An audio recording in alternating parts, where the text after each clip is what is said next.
Assalomu alaykum kanalim a'zolari, kanalimga xush kelibsiz. Bugun sizlar bilan birga qonni ko'paytiradigan foydali va mazali salat tayyorlaymiz. Buning uchun bizga videoda ko'rib turgan mahsulotingiz kerak bo'ladi. Salatimizga kerak bo'ladigan mahsulotlarni to'g'rab olishdan boshlaymiz ishimizni.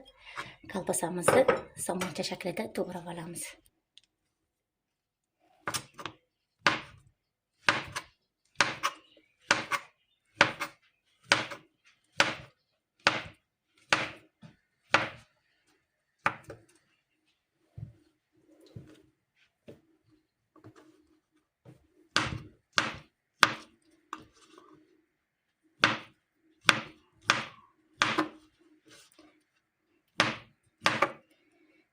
Mana shunday qilib somoncha shaklida to'g'raymiz.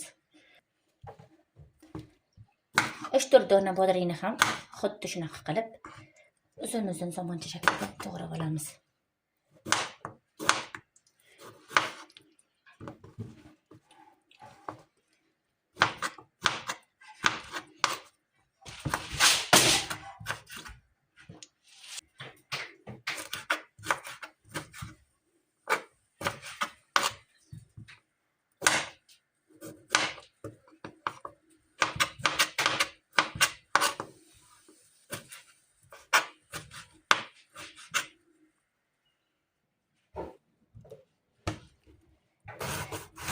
Qizil karomimizni ham 2 bo'lakka bo'lib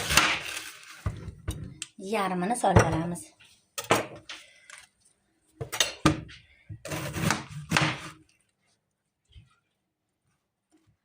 Kichkina somon shaklida to'g'raymiz buni ham.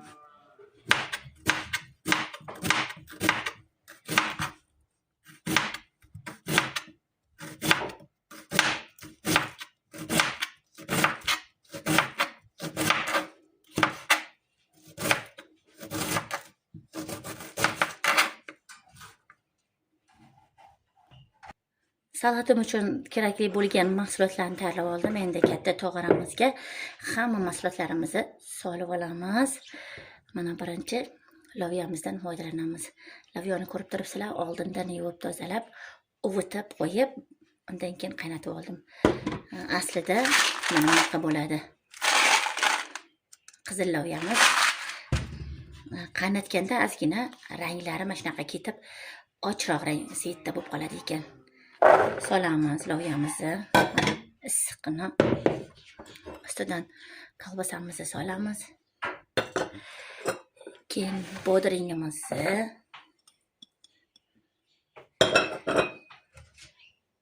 undan keyin karomni,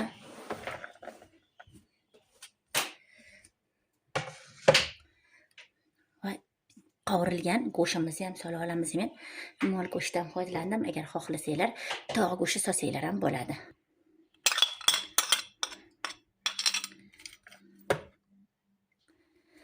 Tayyor mahsulotlarimiz ustidan ozgina salatviy tuz va ozgina, cho'chotgina oddiy o'zimizni ovqatga ishlatadigan tuzimizdan solib oldim. Endi mayonezimizni ochib, mana 2 qoshiq solib olaman. Boshlanishiga ham mayli 3 qoshiq solaylik. Agar kam bo'lsa, aralashtirganimizda bilinadi. Yana bemalol solib olaveramiz va yaxshilab mahsulotlarimizni mayonezimiz singishguncha aralashtirib olamiz.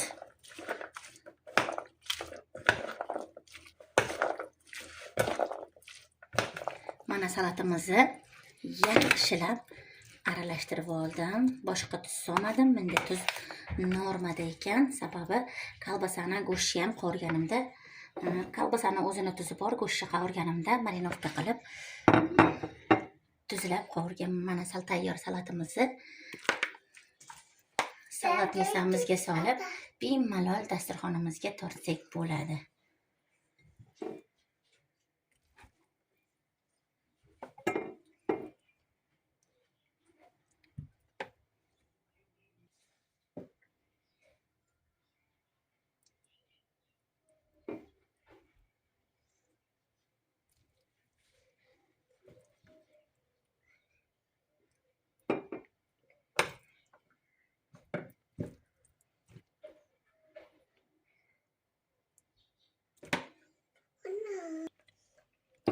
Mana salatamizni likopkalarga solib tayyorlab oldik. Bemalol endi dasturxonga tortsak ham bo'ladi. Mana loviyali salatimiz tayyor. Bemalol dasturxonga tortsak bo'ladi. Hurmatli bekajonlar, agar bu sizlar retsept sizlarga yoqqan bo'lsa, juda ham xursandman. Albatta tayyorlab ko'rishinglarni tavsiya qilib qolaman. Kanalimda yangi bo'lsangiz, like bosib obuna bo'lishni unutmang. Ketgan vaqtinglarga rozi bo'lasizlar. Keyingi bundan-da yangi videolarda ko'rishguncha azizlarim.